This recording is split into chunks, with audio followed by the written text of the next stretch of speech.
శ్రీమహాగణాధిపతయే నమః. ఓం గురుభ్యో నమః. ఓం శ్రీమాత్రే నమః. పరమేశ్వర స్వరూపమైనటువంటి జ్యోతిష వాస్తు మరియు ఇతర అనేకమైనటువంటి శాస్త్రములను మనకు అందించినటువంటి మహర్షులకి నమస్కారం. హయగ్రీవ హయగ్రీవ హయగ్రీవేతి యో వదేత్తస్య నిస్సరతే వాణి జనుకన్యా ప్రవాహవత్. అరుణాం కరుణాతరంగితాక్షీం ధృతపాశాంకుశపుష్పబాణచాపాం అనిమాదిభిరావృతాం మయూకైః అహమిత్యేవ విభావయే భవానీం. శ్రీమాత్రే నమః. ప్రేక్షకులకి ఆ లలితాంబిక అమ్మవారి యొక్క అనుగ్రహం పరిపూర్ణంగా కలగాలని మనస్ఫూర్తి కోరుకుంటూ మనం ఈరోజు చెప్పుకోబోయే టాపిక్ ఏమిటి అంటే, ముఖ్యంగా రాహుగ్రహం. రాహు సర్పగ్రహంగా చెప్తూ ఉంటారు, రాహుకేతువులు ఇద్దరిని కూడా. అందులో ముఖ్యంగా ఈరోజు మనం చెప్పుకునే దాంట్లో రాహువు ప్రతి లగ్నానికి, అదేవిధంగా లగ్నం తెలియని వారి రాశి వారికి ఎక్కడెక్కడ ఉంటే ఎటువంటి ఫలితాలు ఉంటాయి, అందులోని మంచి ఫలితాలు ఎలాంటివి ఉంటాయి, ఇబ్బందికరమైన ఫలితాలు వచ్చినప్పుడు ఎటువంటి పరిహార మార్గం చేసుకోవాలి అనేటువంటి విషయాన్ని ఇప్పుడు మనం తెలుసుకుందాం. అయితే ఈ విషయాలు చెప్తుంది నేనైనప్పటికీ కూడా చెప్పేసిన సాక్షాత్ లలిత అమ్మవారిగా భావిస్తూ ఒక్కొక్క లగ్నము గురించి మనం తెలుసుకుందాం. సింహలగ్నము, సింహరాశి. రాశిలో రాహు ఎప్పుడైతే ఉంటాడో ఇది కొంచెం సింహలగ్నం వారికి తెలియని ఒక డైజెషన్ రిలేటెడ్ సంబంధించినటువంటి విషయంలో డైజెషన్ ఇష్యూస్ రావడము ఇటువంటివి జరుగుతూ ఉంటాయి.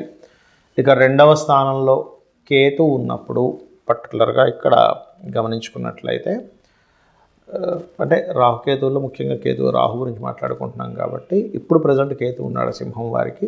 కాకపోతే ఇప్పుడు కొంచెం ఒక 4-5 months ఫైనాన్స్ విషయంలో కొంచెం జాగ్రత్తగా ఉండండి. బట్ మనం రాహు గురించి చూసుకున్నట్లయితే, రెండు రాహు బిజినెస్ మూలంగా, అందులో ముఖ్యంగా ఆన్లైన్ బిజినెస్ మూలంగా కలిసి రావడము. మూడులో ఉండేటువంటి రాహు లీగల్ ఇష్యూస్ గెలుపుని, 4లో మీ సింహలగ్నానికి 4 రాహు మాత్రం ఎట్టి పరిస్థితుల్లో ఒక ల్యాండ్ తీసుకునేటప్పుడు, అందులో ముఖ్యంగా పూర్వీకుల ఆస్తులకు సంబంధించిన విషయంలో 1-4 సార్లు ఆ ల్యాండ్ ఎలా ఉంది ఏంటి, ఎందుకంటే ఒక్కోసారి అక్కడ వాస్తు దోషాలు ఏర్పడుతుంటాయి 4 రాహు ఉన్నప్పుడు, లేదా మనం కొనుగోలు చేసేటప్పుడు కూడా కాస్త చూసుకొని కొనుగోలు చేయాలి. పంచమరాహువు కొద్దిగా సంతానం విషయంలో తెలియని ఒక స్ట్రెస్ని, అదేవిధంగా సంతానం విదేశాలకు పంపించి అక్కడ వాళ్ళు ఎదగడం అనేటువంటిది ఇస్తుంది.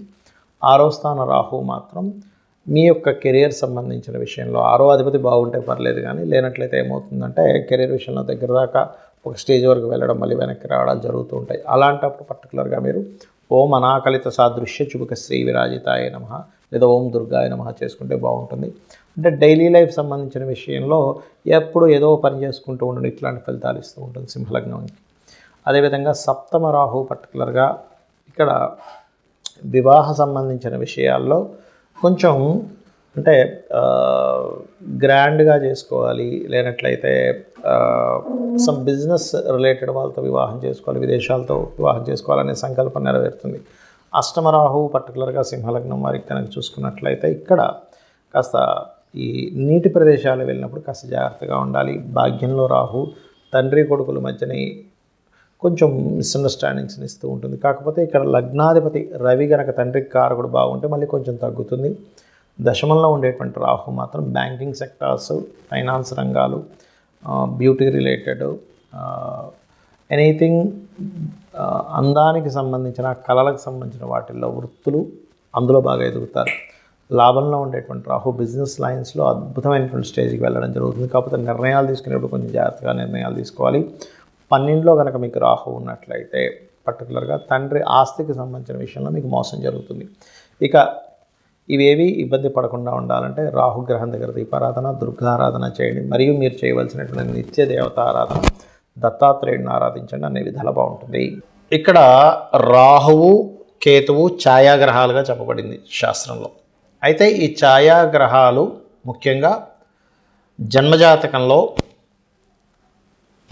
ఎక్కడైనా స్థితి పొందాయి అంటే మనం ఫస్ట్ ఆఫ్ ఆల్ మనం అర్థం చేసుకోవాలి ఏంటంటే, మీ లగ్నం నుంచి శుభత్వంగా ఉండేటువంటి ప్లేస్లో మిత్రక్షేత్రంలో ఉందా, శత్రుక్షేత్రంలో ఉందా అనేది ఫస్ట్ చూసుకోండి.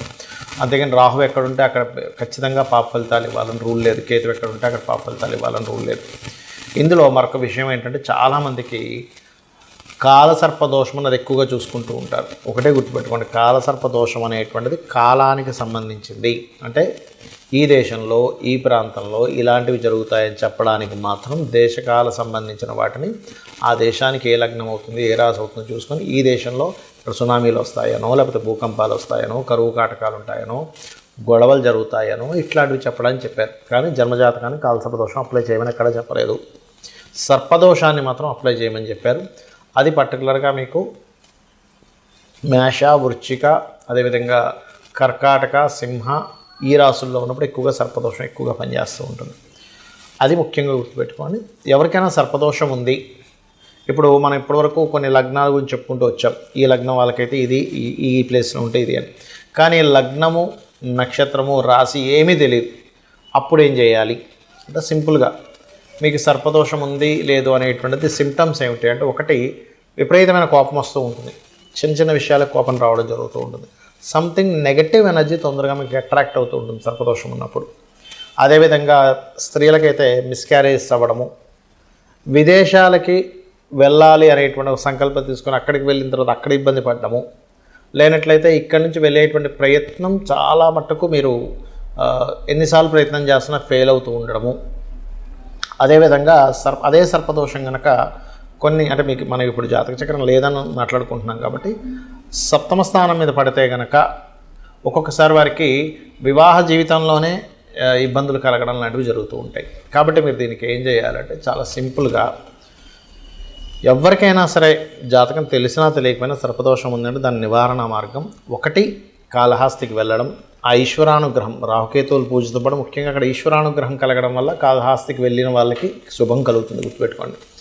రెండవది నవగ్రహాలలో ఛాయాగ్రహాలైనటువంటి రాహుకేతు గ్రహాల దగ్గర దీపారాధన చేయడము.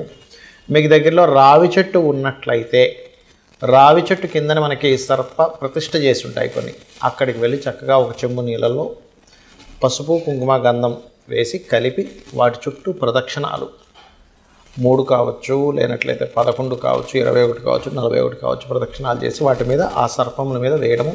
అదేవిధంగా సర్ప సూక్త పారాయణము వినడం కానీ చేయడం కానీ చేయాలి. మరియు దీంతోపాటు ముఖ్యంగా మీరు చేయవలసినటువంటిది రాహువుకి అధిష్టాన దేవత అయినటువంటి దుర్గాదేవి యొక్క ఆరాధన, కేతువుకి అధిష్టాన దేవత అయినటువంటి గణపతి యొక్క ఆరాధన చేయాలి. అయితే ఇక్కడ ఎవరికైనా పర్టికులర్గా ఈ రాహుకేతువుల యొక్క ప్రభావం మరింత ఎక్కువగా ఉందండి, ఏం చేయాలి అని అనుకుంటే కనుక సింపుల్గా ఏం లేదు, మీరు కనీసం 6 నెలలకు ఒక్కసారైనా సరే కాళహస్తికి వెళ్ళి వస్తూ ఉండండి. ఈశ్వరానుగ్రహం ద్వారా కూడా దాని ప్రభావం పూర్తిగా తగ్గుతుంది. మరొకటి ఏంటంటే ఈ రాహుకేతువులు గోచారంలో సంచరించేటప్పుడు కూడా మీ లగ్నం నుంచి ఎన్నో స్థానంలో సంచరిస్తున్నాడో చూసుకోవాలి. అందులో ప్రధానంగా ధనస్థానంలోకి వచ్చినప్పుడు కొంచెం ఫైనాన్స్ విషయంలో జాగ్రత్తగా ఉండడము, 3వ స్థానంలోకి వచ్చినప్పుడు అగ్రిమెంట్స్ విషయంలో జాగ్రత్తగా ఉండడము, 4వ స్థానంలోకి వచ్చినప్పుడు పర్టికులర్గా మీరు ఏదైతే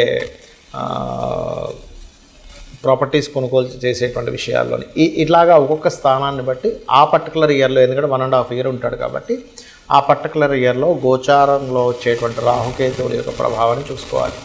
అంటే కేతు కనుక అలా వచ్చినప్పుడు ఒకరికి రాహు కనుక వచ్చాడు 4th హౌస్లో, 2nd హౌస్లో, అలాంటప్పుడు అక్కడ అది కొంచెం ఆ యొక్క విషయాల్లో ఆశను పెంచడము ఇట్లాంటివి ఇస్తూ ఉంటుంది. బట్ ఏదేమైనప్పటికీ కూడా మీ పర్సనల్ చార్ట్లో ఉండేటువంటి కాంబినేషన్స్ని, గోచారంలో ఉండేటువంటి గ్రహాలని మిళితం చేసుకొని చూసుకోవాలి. ఇక ఈ యొక్క రెమెడీ చేసుకుంటూ గోశాలకు వెళ్ళి ఏదైనా చేయాలి అనుకుంటే గోవులకి బెల్లంతో కూడినటువంటి 4 ఉండల్లా తయారు చేసి గోవు తినిపించండి, మరియు గ్రాసము తినిపించండి. రాహుకేతువుల దోషం అనేటువంటి పూర్తిగా తగ్గుతుంది.